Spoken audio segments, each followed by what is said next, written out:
Amém. Obrigado, Jesus. Glória a Deus. Bom dia, igreja. Graça e paz. Que bom estarmos juntos mais uma vez para adorar e receber alimento do Senhor. Amém? Nós estamos estudando o livro de Hebreus, sem pressa, né? Não estamos correndo, muito embora hoje o tema vai falar de uma corrida, mas estamos mastigando devagarzinho tudo que o Senhor tem nos dado neste livro. E hoje nós estamos em Hebreus, no capítulo 12, e nós vamos apenas ler 3 versículos, do 1 ao 3, e vamos meditar na palavra do Senhor. Tema de hoje: corra com perseverança.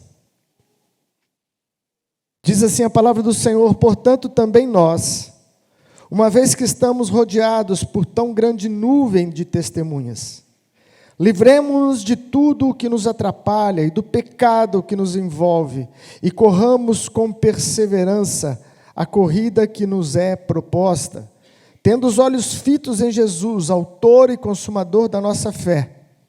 Ele, pela alegria que lhe fora proposta, suportou a cruz, desprezando a vergonha, e assentou-se à direita do trono de Deus. Pensem bem naquele que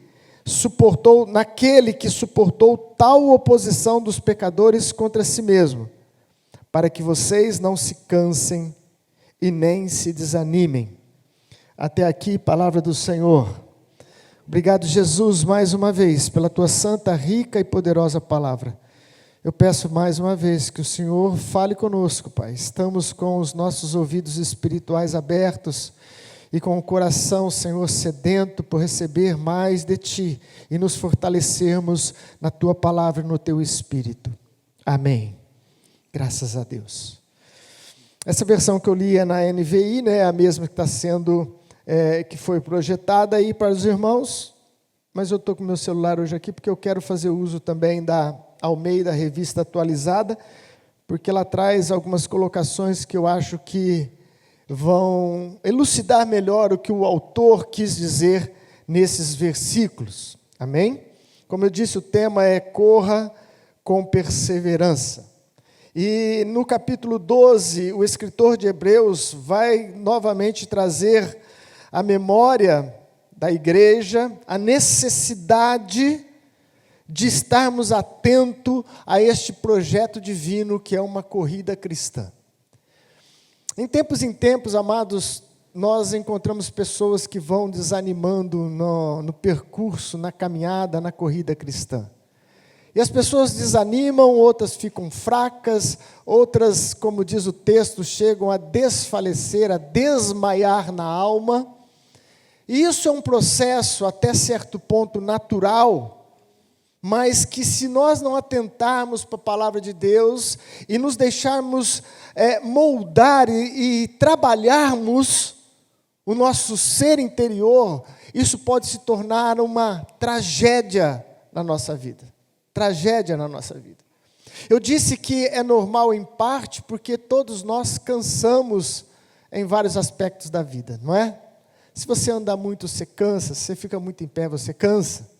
Se você lê muito, você cansa. Se você ora muito, você também cansa. Quem tem cansado aí de orar muito? É uma canseira pouco vista, né? Mas se você orar muito, cansa. E o cansaço natural faz parte do nosso ciclo de vida. Não há pecado nisso, não há problema. O problema é quando esse cansaço torna-se uma proporção maior que traz o desânimo e com ele a morte espiritual. Com ele o falecimento da alma. Um estado tal onde você não tem mais força para prosseguir, onde você não tem mais ânimo para caminhar.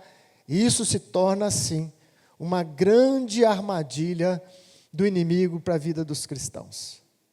Mas hoje, com a graça de Deus, eu quero, quem sabe, conseguir contagiar o seu coração, e que nós possamos sair daqui hoje com um espírito renovado, animados, fortalecidos no Senhor. Posso ouvir um amém? Aleluia. O amém está fraco, mas no final vai estar forte, porque nós vamos sair daqui fortalecidos em nome de Jesus. Quem fortalece é o Espírito Santo, amados. Nós somos apenas mensageiros, somos apenas instrumentos na mão dele. Somos como uma guitarra, como um baixo, não é? Usados para um propósito, usados para trazer graça, para trazer unção e misericórdia da parte do Senhor. O escritor, então, aqui, nós podemos dividir esse texto em 3 partes, eu percebo. Aonde ele vai falar, em primeiro lugar, sobre uma corrida, a corrida cristã. Depois ele vai falar de que maneira nós devemos correr. E depois ele vai terminar dizendo qual o propósito, né, no qual ele está escrevendo essas coisas. Então fica bem claro aqui o paralelo que o autor se propõe a fazer. Caminhada cristã é semelhante a uma maratona, a uma corrida longa. Uma corrida longa. Eu sei de irmãos aqui que já participaram de algumas corridas longas, literalmente falando, não é? Meia maratona, eu acho que uma maratona inteira ninguém foi, né? A Vitória, ali o Lucilo, que já participaram de algumas, mas a meia é 20 quilômetros ou 22? 21. E a inteira, então, é 42 quilômetros. É quilômetro, gente. 42 dá para você ir quase daqui lá em Orlândia. Né? Quem já foi aqui na Anhanguera, sentido Orlândia dá 47 quilômetros. O que o autor está propondo com essa analogia, com essa comparação? Da mesma maneira, amados, que uma corrida longa tem não somente o desgaste, mas tem, quem já correu só vai entender o que eu estou dizendo, tem uma força que opera dentro da gente que tende a nos levar a parar, que força-nos a desistir. Quase todo mundo que já correu uma corrida longa testemunha acerca disso, que em certo momento da corrida, às vezes está faltando 3 quilômetros, você sente uma vontade de desistir. Não é assim? O teu corpo está dizendo, não, já deu. Até aqui você já fez muito, já valeu. Né? E o nosso corpo nos trai, a nossa mente nos trai, nos levando a um sentimento de desistência, a um sentimento que até aqui está bom, até aqui está bom. Mas essa comparação que o autor faz da corrida, ele deixa bem claro que até aqui está bom não serve. Até aqui já valeu não serve. Porque ele vai mostrar para mim e para você que há uma linha de chegada e lá sim é o nosso ponto final. Lá sim vai valer a pena. Lá sim é o nosso e deve ser o nosso objetivo principal. Então, o primeiro ponto que eu quero explorar é esse exatamente. A Bíblia nos diz, e o escritor compara, a corrida cristã, não é? Com uma maratona que a gente conhece nos jogos e em tantas outras modalidades. Quando ele diz aqui que nós devemos correr com persistência, também em outras traduções, traz com paciência. Com paciência. E a corrida cristã tem que envolver as duas coisas: persistência e paciência. Persistência e paciência. Eu gostei dessa comparação porque a maratona é uma corrida em que você tem que entender que não adianta você sair em disparada. Quando acontece a maratona, acontecia nas viradas do ano aqui, né, na cidade de São Paulo, e você via muito na televisão aqueles aventureiros que correm ali para se divertir mesmo, né? E eles saem correndo em disparada quando começa a corrida, você fala, nossa, esse aí vai ganhar. Não é assim? Quem já viu? Ah, esse aí vai ganhar. Mas daqui a pouco você vê que foi só brincadeira de criança. Ele corre um pouquinho e daqui a pouco ele já parou. E os verdadeiros corredores são aqueles que entendem que há uma reta final para se chegar. Entendem que precisam se preparar e precisam dosar as suas energias para que o cansaço, a fadiga não impeça você de terminar a corrida. E na vida cristã também é assim. Não adianta, meu querido, você conhecer a Cristo e sair correndo feito louco, achando que você vai ganhar o mundo do dia para a noite. Eu conheci muita gente na época em que eu me converti, que começou nesse ritmo. E até bonito de ver. Mas hoje, infelizmente, estão parados. Estão estacionados. E você pergunta para eles, aonde você está servindo? Ah, não preciso ir na igreja para servir a Deus. Quando começa esse papinho, eu já sei que estão parados. Eu já sei que não terminaram, que não entenderam um propósito maior. Você precisa levar essa corrida de tal maneira que você consiga chegar e chegar bem. E chegar bem. E chegar inteiro. Para receber o verdadeiro prêmio e recompensa que o Senhor tem. Essa palavra foi traduzida por corrida, ou em outras traduções, por carreira, né? Quando ele diz lá, deixa eu ler aqui que fica melhor.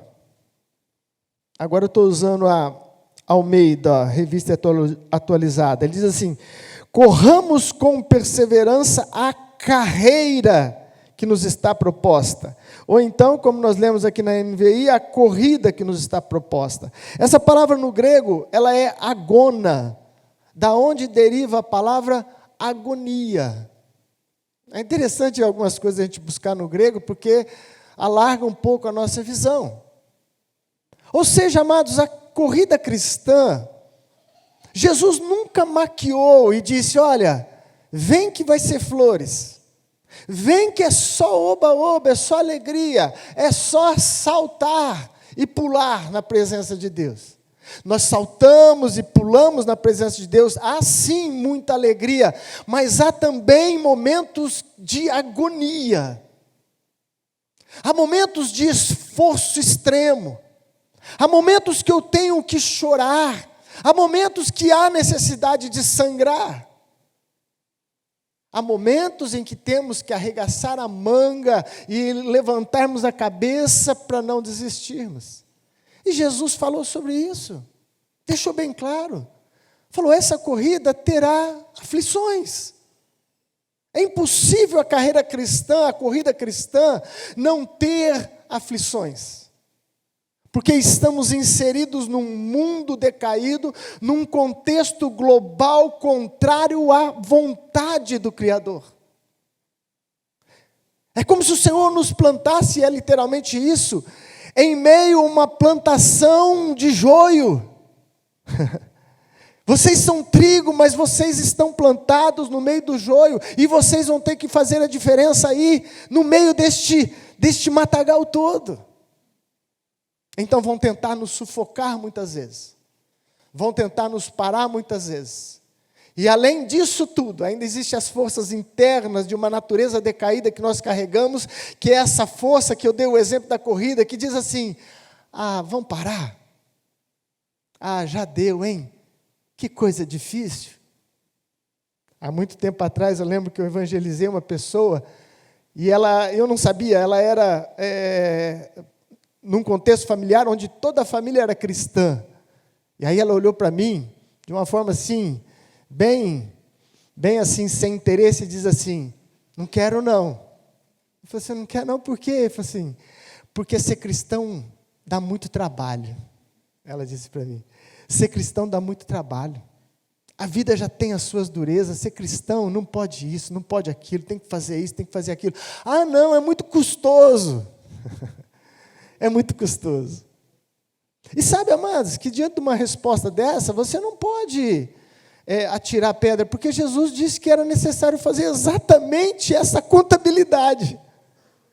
Jesus falou assim, ninguém começa construindo uma torre, antes ele não se assenta e faz as contas, para ver se ele pode construir, para não começar e parar pela metade, as pessoas que virem zombar dele. Então ela está no direito dela, ela fez as contas e achou que era uma corrida muito difícil. Uma corrida muito difícil.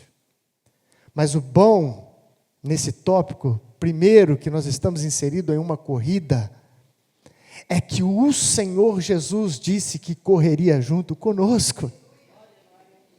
Meu irmão, está fraco. O Senhor Jesus disse que vai correr junto com a gente. Eis que estarei convosco todos os dias. Até quando? até a consumação dos séculos, até o final da sua corrida, até o final da nossa carreira. Ele falou: eu vou junto, aleluia, eu vou junto. E não é nem eu e você que agarra na mão dele, é ele que agarra na nossa. Porque se fosse eu que agarrasse na dele, pode ser que no caminho eu soltasse, mas é ele que está agarrando na minha e na sua, e ele não vai soltar, ele não vai soltar, aleluia, meu irmão. Mas eu e você temos que ter essa visão, essa analogia perfeita. Você está em uma corrida espiritual, nós estamos em uma corrida espiritual. E a segunda parte dessa lição vai nos advertir como é que nós devemos correr, porque tem algumas coisas que vão tentar atrapalhar. Vamos lá para o segundo ponto? Segundo ponto em que o autor se propõe a compartilhar é de que maneira devemos correr. De que maneira? E ele apresenta, ao meu ver, aqui 4 passos importantes para que a gente permaneça na corrida. Para que a gente não desanime no final, não desmaie no final, como diz alguma tradução, que a sua alma não desmaie. E a primeira delas, ele faz alusão a uma nuvem de testemunhas. Ele diz: estamos cercados por uma nuvem de testemunhas. De que ele está falando? Ele está falando do capítulo 11, que nós estudamos nas últimas mensagens. Ele está falando daqueles que eram testemunhas e são, que se tornaram mártires pela fé em Jesus Cristo. Mas aqui tem um ponto importante que a gente tem que pensar. Porque a Igreja Católica, em boa parte, usou de textos como esses para entender que esses santos que já morreram, né, esses heróis da fé que ele cita aqui no capítulo 11, e que hoje nós teríamos muito mais heróis aqui. Ele estava num tempo em que só tinha, até então, essa vivência do Antigo Testamento. Hoje nós teríamos vários outros nomes para incluir nessa lista. Amém? Vários outros nomes. Mas ele diz que eles estão como testemunhas.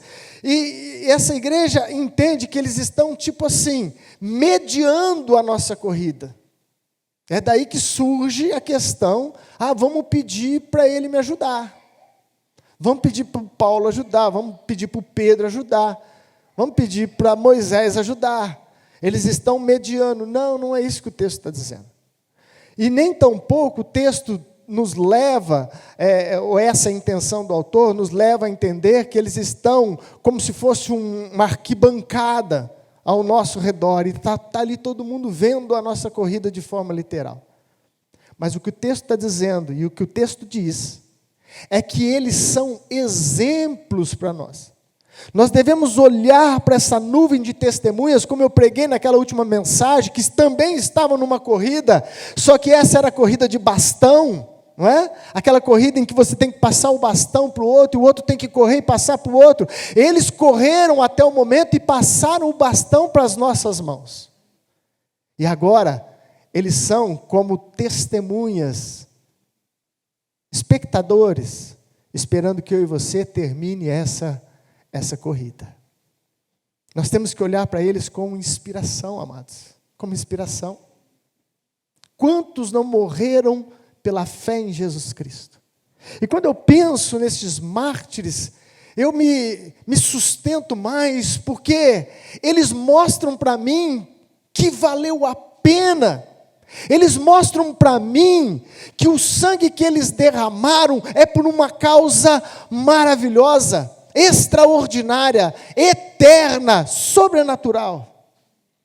E se eles passaram tudo isso e não recuaram diante até mesmo da morte, eu sou desafiado a continuar a minha corrida, sem desanimar e sem voltar atrás, em o nome de Jesus. Em o nome de Jesus. Procurem conhecer os mártires, amados. Procurem conhecer e ler biografia de homens e mulheres que marcaram a história. Não somente e também os da Bíblia, como nós estudamos no capítulo 11. Mas tem tantos outros do nosso mundo moderno, amados, que pagaram um preço altíssimo por causa do Evangelho. A Itel estava comentando comigo que há muito tempo atrás eu dei um livro para ela ler, e eu nem lembro o nome desse livro, mas lembro da biografia de um jovem chamado Samuel Morris, que viveu assim a graça e a unção de Deus de forma extraordinária, e morreu por causa da fé. Perseguido por causa da sua fé, enterraram ele amarrado e deixaram somente o pescoço e a cabeça para o lado de fora e puseram as formigas para torturá-lo. Samuel Morris, tão novo ele morreu, mas era cheio do Espírito Santo, tocou a sua geração, entendeu a necessidade de levar a sua corrida até o fim. Esses mártires têm que nos inspirar, amados. Olhe para eles, nós temos uma nuvem de testemunhas, falando da imensidão daqueles que foram por causa do Evangelho de Jesus Cristo. Amém? Segunda coisa que ele fala aqui, que a gente deve estar muito atento, e na Almeida, traz um termo que eu prefiro, que ele fala sobre desembaraçar de todo peso. Ele diz lá, desembaraçando-nos de todo peso. E depois ele vai falar do pecado.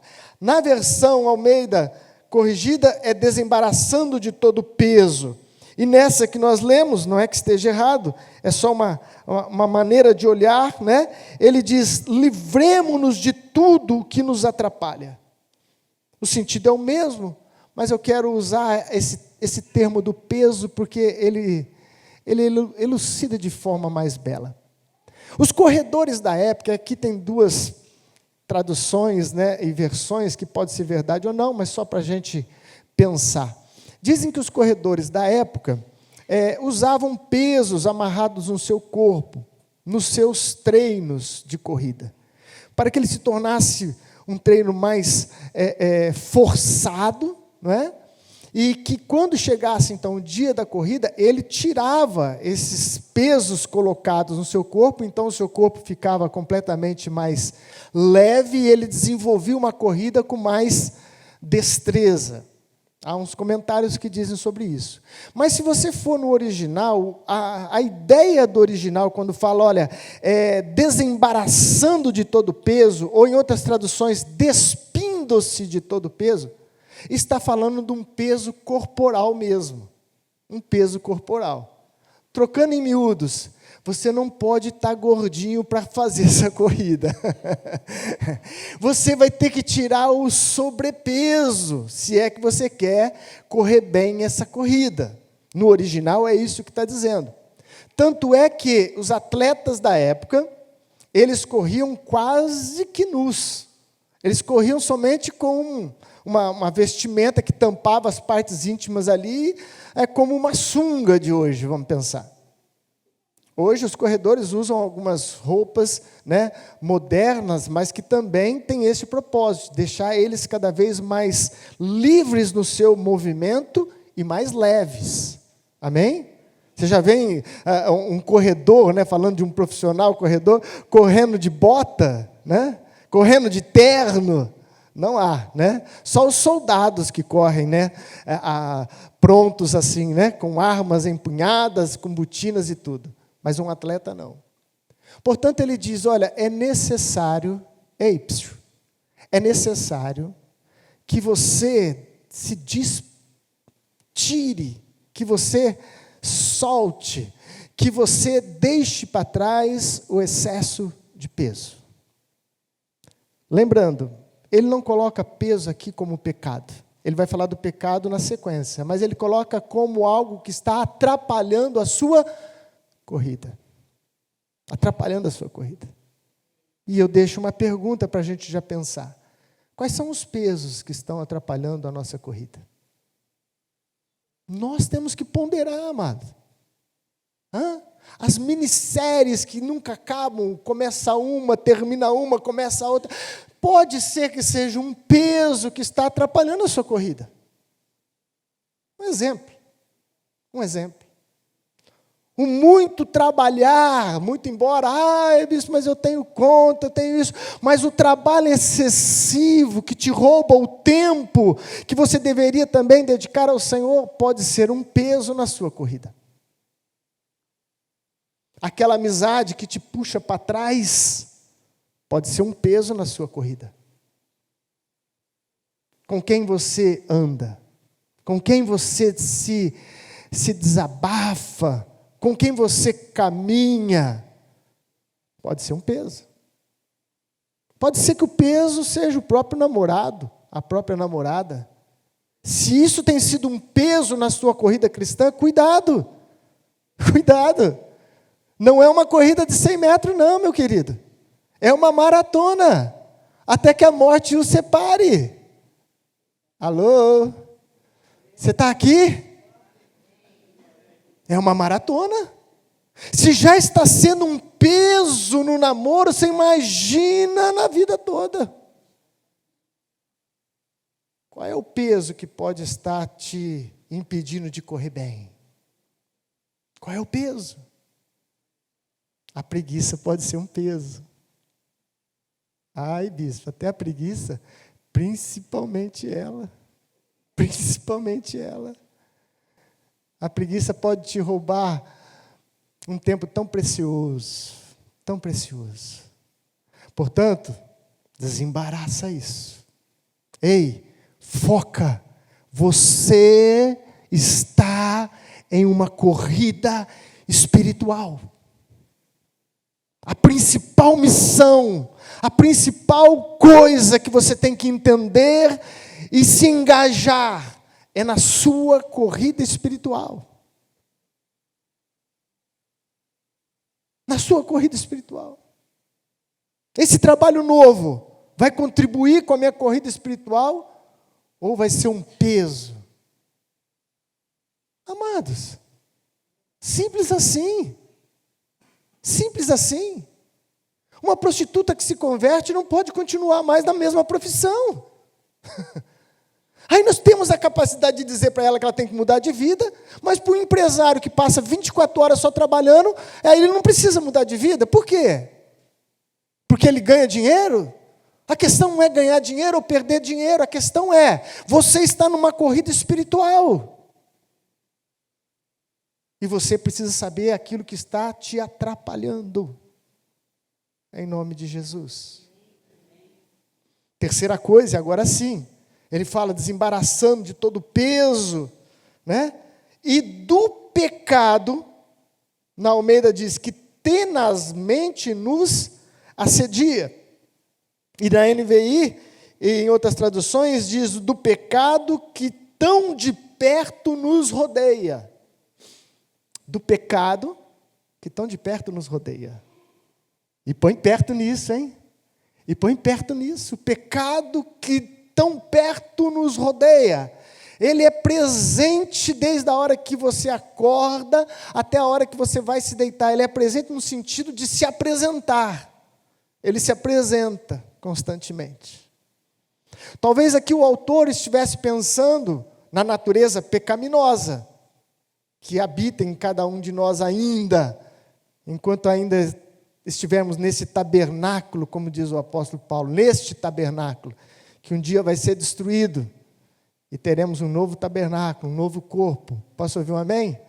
Mas enquanto estamos neste tabernáculo, a natureza pecaminosa é uma luta diária. Pode ser que ele estava falando também de o pecado de uma forma geral, ele não cita o pecado. Mas pode ser, e a maioria dos teólogos acredita que a intenção era essa. Ele estava dizendo o seguinte: aquele pecado que você sabe qual é. Se desembaraça do peso e do pecado, qual? Aquele que você sabe qual é. Eu não sei, mas você sabe. Porque aquilo que é pecado na sua vida, ou uma grande tentação na sua vida, pode ser que na minha não seja tentação nenhuma. É assim que funciona. Por quê? Porque a tentação, ela trabalha com a concupiscência. O que é concupiscência? Fortes desejos. Portanto, tem pessoas que têm fortes desejos em uma direção e outros que não têm esse forte desejo. Então o escritor está dizendo, foge do pecado. Qual? Aquele que você conhece. Aquele que para você tem sido um empecilho à corrida cristã. Alguém disse, quando a gente não lembra o autor, a gente fala que foi Agostinho, que ele disse tanta coisa, né?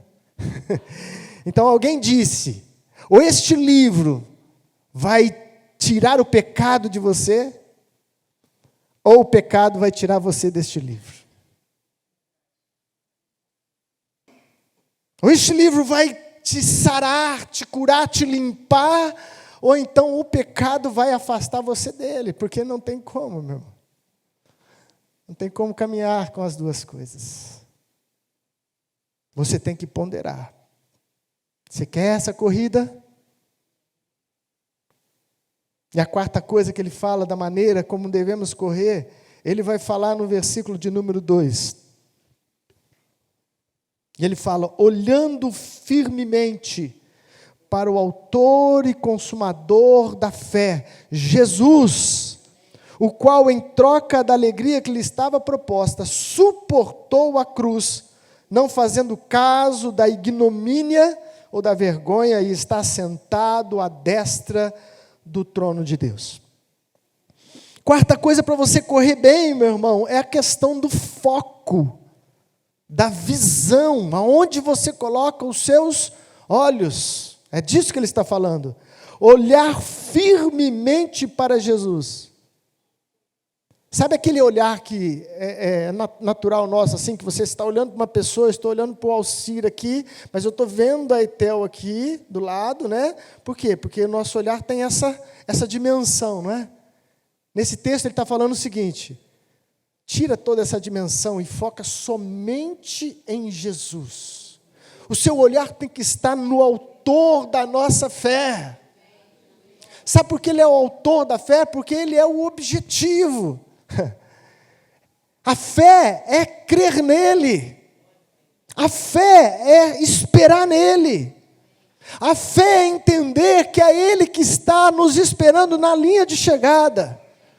Eu não posso ficar olhando dos lados, eu tenho um objetivo, eu tenho uma corrida, e lá na linha de chegada está a minha recompensa, está a nossa recompensa, e o meu olhar tem que estar fixo nele. Ai, bispo, eu estou saindo da igreja, porque o irmãozinho nem me cumprimentou na entrada. Ai, é mesmo? Que dozinha que eu estou de você. Não justificando, eu acho que nós temos que ser amorosos, estar bem atento para se comunicar com o outro, abraçar se for possível, amar, cumprimentar, isso faz parte da nossa convivência sadia cristã. Mas, se o fulano não me cumprimentou, eu continuo olhando para Jesus. Ai, bispo, mas está tendo tantos escândalos na igreja evangélica em geral. É verdade. Jesus disse que haveria. Ele disse, olha, vai haver muito escândalo. Ele disse já. Mas eu continuo olhando para Jesus. Eu continuo olhando para Jesus. Ele é o consumador, Ele é o autor, é aquele que é o objeto da minha fé, e é aquele que consumiu toda a fé. No sentido de Ele ter experimentado e vivido a plenitude, não só da fé, mas da recompensa. Jesus Cristo, homem, Ele é o exemplo de fé. Jesus Cristo creu em todo o tempo da sua vida. Não houve um segundo na vida de Cristo que Ele duvidou da palavra do Pai. Não teve um segundo. Ele até pediu, se possível, que passasse o cálice. Ele até pediu, mas Ele não duvidou que aquilo era um propósito de Deus e que a recompensa viria. Que a recompensa viria. Fixe seus olhos nele, meu querido. Nós não estamos na igreja por causa do João, por causa da Maria. Eu não estou na igreja porque o pastor prega bem. Eu estou na igreja porque eu estou servindo o Rei. Eu estou na igreja porque Ele me deu o privilégio, Ele me chamou para ser um daqueles que vai correr a corrida cristã. É um privilégio, amados. O Evangelho chegou à tua vida, não foi por um acaso, é porque o Senhor já de antemão preparou você para receber o Evangelho da graça. Fixe seus olhos nele, continua com foco certo na sua vida. Depois no versículo 3, ele fala algo interessante, ele fala, considerai. Olha lá, versículo de número 3. Considerai, pois, atentamente aquele que suportou tamanha oposição dos pecadores contra si mesmo. Essa palavra considerai atentamente, ela é interessante porque ela traz uma visão de contabilidade. Uma visão de contabilidade. Ele está dizendo, pense bem, como diz na NVI. Calcule, pondere. Coloca aí os ativos e passivos, esses negócios que tem na contabilidade. Faz aí a equação. E quando ele fala de Jesus, porque em todo o livro, ele mostra a superioridade de Cristo. Nós estudamos isso aqui extensivamente, né? Ele é maior sacerdote, o seu sangue tem maior valor, ele é maior em tudo. E aqui ele mostra que até nas lutas e nas provações, ele foi maior do que todos. Ele não os heróis da fé não terminam no capítulo 11, ele é a extensão, e ele então fecha essa galeria dos heróis da fé, blindando com Jesus Cristo, dizendo, olha para ele. Se tem alguém que sofreu como ele, ninguém sofreu. Se tem alguém que suportou como ele, ninguém suportou. Ele é o nosso herói. Ele é o nosso recompensador. Ele é o nosso exemplo maior, Jesus Cristo. Aleluia. Portanto, amados, Ele está nos mostrando que, se a gente não ficar atento a esses passos, no meio da corrida cristã, pode ser que você comece a capengar. Pode ser que você comece a mancar. Pode ser que você tenha um desejo de desistir. E o Senhor está nos alertando e nos motivando aqui nessa manhã, dizendo, continue, continue, continue. Isso é a coisa mais importante. Continue a corrida cristã. E em terceiro lugar, ele nos mostra qual é o propósito que ele está dizendo tudo isso. E ele fala no finalzinho do versículo 3, onde ele vai dizer, para que, olha só a conclusão, ele está nos ensinando algo com um propósito, para que não vos fatigueis desmaiando em vossa alma.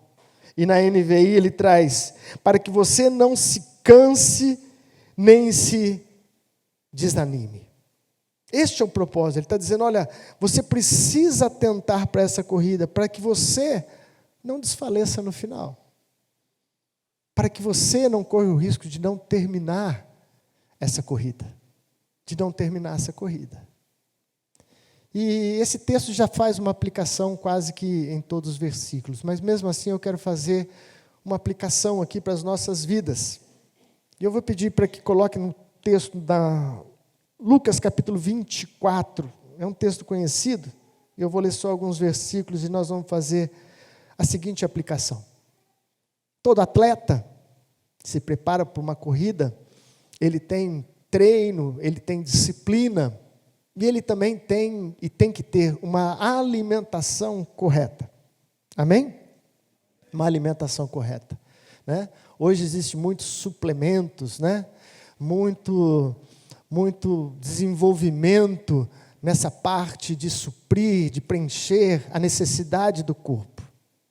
Pois bem, amado, na corrida cristã nós também precisamos de alimento. Para que eu e você corra e corra bem, nós precisamos de um bom alimento. Salgadinho não vai resolver, nem Coca-Cola. Nós precisamos de proteínas, nós precisamos de coisa boa. E 2 alimentos serão fundamentais para que eu e você termine bem a nossa corrida. Primeiro alimento, palavra de Deus. Palavra de Deus. Segundo alimento, presença de Deus. Eu quero terminar com essa ilustração da história dos discípulos no caminho de Emaús. Para não ler todo o texto, eu vou abreviar aqui para vocês. Jesus havia morrido, e já era o terceiro dia, que foi exatamente o dia da sua ressurreição, o domingo. E todo mundo sabe o desânimo que os apóstolos e os discípulos se encontravam diante daquele quadro, porque eles não conseguiram enxergar até aquele momento o quadro todo, e eles estavam destruídos internamente. E diz que tinham 2 discípulos, o nome de um é Cleopas e do outro nós não sabemos. E eles estavam a caminho de uma aldeia chamada Emaús. E eles estavam caminhando tristes, diz o texto que eles estavam desanimados. E Jesus, que ressuscitou, então, se achega a eles nessa caminhada e começa a caminhar com eles, mas eles não conseguem enxergar que é Jesus. E Jesus pergunta: do que vocês estavam falando no caminho? Aí eles falam assim: você é o único estrangeiro que não sabe o que aconteceu aqui? Não sabe que mataram Jesus? Ele era profeta, usado por Deus em obras, diante de Deus, diante do povo, mas os sacerdotes o crucificaram e ele foi morto. E então Jesus, diz o texto, confere comigo, Lucas 24, coloca aí para mim o versículo de número 27 apenas, agora. Versículo de número 27. E começando por Moisés e todos os profetas, explicou-lhes o que constava a respeito dele em todas as Escrituras. Versículo de número 32, segunda parte, ele diz assim, um para o outro: não estava queimando o nosso coração enquanto ele nos falava no caminho e nos expunha as Escrituras. Olha que coisa linda. Jesus encontra com 2 discípulos que estavam desanimados, com 2 discípulos que estavam desesperançosos. O nosso mestre morreu. E Jesus não chega e fala assim: sou eu, estou aqui. Não, ele faz diferente.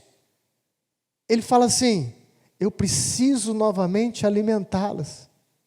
Eu preciso novamente colocar o fogo no coração deles. E de que maneira ele faz isso? Explanando as Escrituras.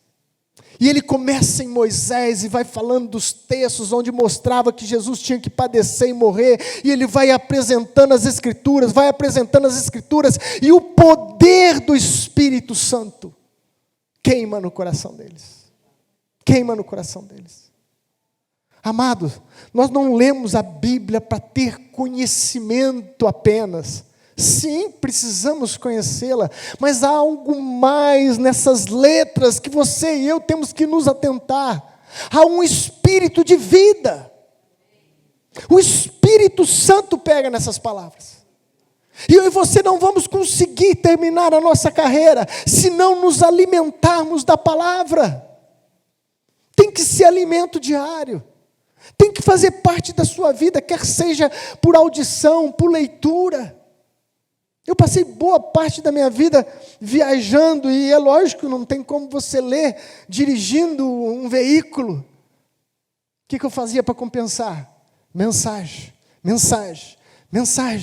Eu me lembro que uma vez o Elinho lá de Tuverava gravou uma série de mensagens, de 30 mensagens, do pastor Anésio, que era um tema muito interessante. Em uma viagem só eu ouvi as 30 mensagens. E eu voltei e falei para ele: eu ouvi tudo, Elinho, que coisa boa. Ele falou assim: mas você ouviu tudo? Eu falei: eu ouvi tudo. Viagem longa. Viagem longa. Viajando sozinho ali na boleia. Saía um CD, era CD na época. Tirava um CD, punha outro. Tirava um CD, punha outro. E aquilo, amados, vai queimando por dentro. Aquilo vai trazendo vida. Nós precisamos nos alimentar da palavra de Deus. Também de livros que falam da palavra de Deus. Tem tanto livro bom, amado. Tem tantas biografias que você não conhece, dos heróis da fé que continuaram a lista até hoje. Quando a gente vê a história de Lutero, na época de Lutero, dos reformadores, vai buscar lá para você conhecer as histórias. Muitos morreram e não conseguiram trazer a reforma. Lutero permaneceu vivo pela graça de Deus e pela ajuda de um rei que favoreceu ele, senão ele também teria morrido. Vai ler as biografias desses homens e mulheres de Deus. Alimenta a tua alma com aquilo que vai te fortalecer, meu irmão. Menos distração e mais graça pela palavra de Deus. E em segundo lugar, depois então eles chamam Jesus para entrar na casa com eles. Versículo do número 30 e 31. Quando estavam à mesa com eles, tomou o pão, deu graças, partiu e deu a eles. Então os olhos deles foram abertos e reconheceram, e ele desapareceu da vista deles. Jesus ressuscitado alimenta eles com a palavra, e depois então eles falam: não, entra para dentro de casa, já está anoitecendo. E ele entra. Quando senta na mesa, o que ele faz? Reparte o pão. E o que o texto diz? Que quando ele então partiu o pão, os olhos dele se abriram. O que significa o pão? O pão é a presença de Cristo. Jesus disse: este é o meu corpo que é dado por vós. O pão é a representação da presença de Jesus. Meu irmão, você não vai terminar a carreira cristã se você não entender que você precisa da presença de Jesus. Não é só vir à igreja, não é só ler a Bíblia como informação teológica. Você precisa buscar a presença dEle. Você precisa comer deste pão. É Ele que vai te colocar de pé. Quando você sente, Ele invade o teu coração de forma sobrenatural. Você sente que a tristeza sai, que o desânimo sai. Você quer sair gritando para todo mundo que Jesus vive. Nós não podemos viver sem esses alimentos. Palavra e presença. Busque a presença dEle. Coma da presença dEle. Só assim seremos fortalecidos. E com os olhos fitos em Jesus, nós vamos completar a nossa maratona espiritual. Aleluia! Nós vamos completar a nossa carreira. Nós vamos chegar lá no fim, como eles chegaram e falaram: valeu a pena. Em nome de Jesus. Posso ouvir um amém? Vamos ficar de pé. Vamos terminar esse culto hoje com uma música alegre, sem melancolia. Eu quero ver você exultando na presença de Deus. Vem cá, Tiago, vamos cantar aquela música dos leões que não pararam a igreja, o fogo que não para a igreja, não sei quem mais que não para a igreja. Você só não pode o seguinte, meu irmão, depois de cantar aqui agora e declarar por fé, aí chega domingo que vem, está chovendo, você fala: não vou não, está chovendo, mas você acabou de cantar que nem os leões pararam a igreja. Vamos embora, gente. Em nome de Jesus, vamos tomar posse desse espírito de ânimo, de força, de vigor que vem do alto. Em nome de Jesus Cristo. A igreja vai continuar. Ai, bispo, mas está difícil, está isso, está aquilo. A igreja é vencedora, meu irmão. A igreja de Jesus nunca para. O tempo que a igreja mais cresceu na história são tempos difíceis. São tempos de perseguição. É o tempo que a igreja avança. E nós vamos avançar em nome de Jesus. Nós vamos avançar. Aleluia!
Eu gosto demais daquele final de Hebreus 11, onde fala daqueles que morreram por Cristo. Diz: outros, por sua vez, passaram pela prova de escárnios, açoites, sim, até de algemas e prisões. Foram apedrejados, provados, cerrados pelo meio, mortos a fio de espada. Andaram peregrinos, vestidos de peles de ovelhas e de cabras, necessitados, afligidos, maltratados, homens dos quais o mundo não era digno, errantes pelos desertos, pelos montes, pelas covas, pelos antros da terra. Ora, todos esses que obtiveram bom testemunho por sua fé, obtiveram contudo a concretização da promessa. Depois ele conclui: por haver Deus provido coisa superior ao nosso respeito, para que eles sem nós não fossem aperfeiçoados. Somos a igreja do Senhor, amém? Somos a igreja viva do Senhor, e nós vamos continuar marchando, pregando o evangelho de Cristo, anunciando a salvação, em tempos difíceis ou em tempos fáceis, em o nome de Jesus. Pai, eu te louvo e te agradeço pela graça, pela unção, pelo teu Espírito Santo que nos fortaleceu nessa manhã.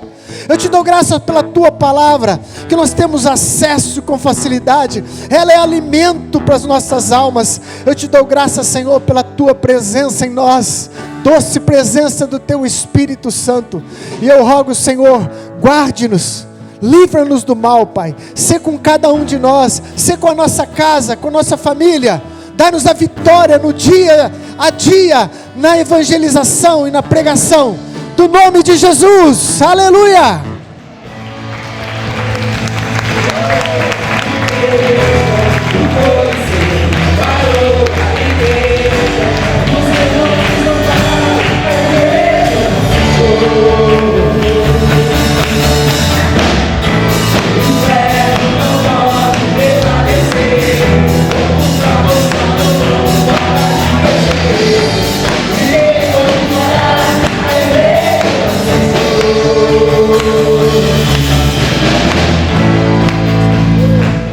Aleluia.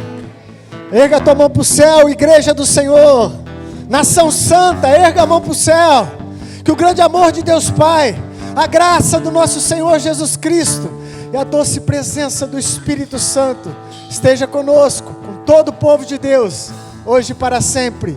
Amém. Deus abençoe a sua vida.